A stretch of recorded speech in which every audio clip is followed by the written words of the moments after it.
Six TV Khammam. Hyderabad bus Bhavan వద్ద ఉద్రిక్తత నెలకొంది.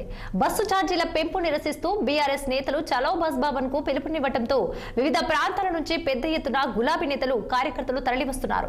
దీంతో ఆర్టీసీ క్రాస్ రోడ్లోని బస్ భవన్ వద్ద టెన్షన్ వాతావరణం చోటు చేసుకుంది.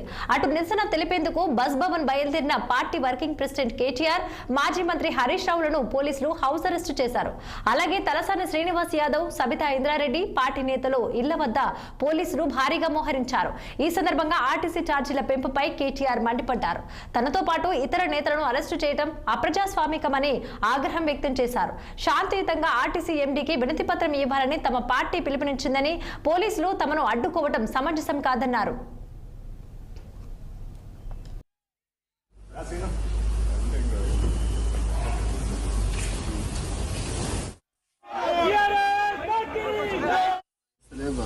ప్రజలకు జరిగినటువంటి అన్యాయాన్ని, బస్సు ఛార్జీలు పెంచారని చెప్పి దాని మీద మెమండం ఇద్దామని అన్నటువంటి ఆలోచనతో హైదరాబాద్ ఎమ్మెల్యేలు అందరం కూడా అనుకొని బస్ బాడీకి వెళ్ళి లెటర్ ఇద్దామంటే మార్నింగ్ వచ్చి హౌస్ అరెస్ట్ చేయడం అనేది ఒక బాధాకర విషయం. కాంగ్రెస్ గవర్నమెంట్ ఇచ్చిన తర్వాత హౌస్ అరెస్ట్లు ఎక్కువైపోయాయి. 2 సంవత్సరాలు అయింది కాంగ్రెస్ గవర్నమెంట్ వచ్చి, ఒక్క పైసా పనిచేయట్లేదు. కానీ ప్రజల గురించి గుర్తు విప్పుదామంటే గొంతు నొక్కడం. ఫ్రీ బస్ అనేటటువంటిది నిజంగా అది మంచి ఉద్దేశమే, కాదనట్లేదు. కానీ భార్య దగ్గరనేమో ఫ్రీ ఇచ్చి భర్త దగ్గర ట్రిపుల్ డబ్బులు వసూలు చేస్తే ఆ డబ్బుతో ఆడపడుచుడు అయితే కదా.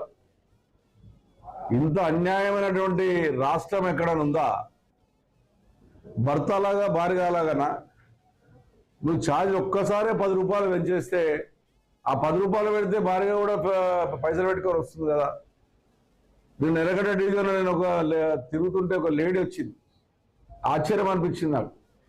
ఏమన్నా తెలుసా సార్, అంతకుముందు బస్ వాళ్ళు ఏడ దొరికితే చెప్తే ఆపుతుండే, ఇప్పుడు ఆపట్లేదు సార్ ఫ్రీ అని, మళ్ళీ ఇబ్బంది పెడుతున్నాడు సార్, మాకు చాలా ఇబ్బంది పెడుతున్నారు. మంచి ఉద్దేశమైనా కానీ ఏ డ్రైవర్ కూడా రోడ్డు మీద ఆపట్లేదు ఫ్రీ బస్ అని చెప్పి ఆడపిల్లలు బాధపడతా ఉన్నారు. ఇక మగవాళ్ళైతే 10 రూపాయలు దాన్ని 40 రూపాయలు చేస్తే ఇక భారీగా ఫ్రీ ఇచ్చేం బాధని ఆడు బాధపడుతున్నారు. ప్రజలకు జరిగినటువంటి అన్యాయాన్ని, బస్సు ఛార్జీలు పెంచారని చెప్పి సిద్దిపేట పోలీస్ కమిషనరేట్ పరిధిలో పైరవీలు వెంటనే బంద్ చేయాలంటూ కీలక హెచ్చరికలు జారీ చేశారు.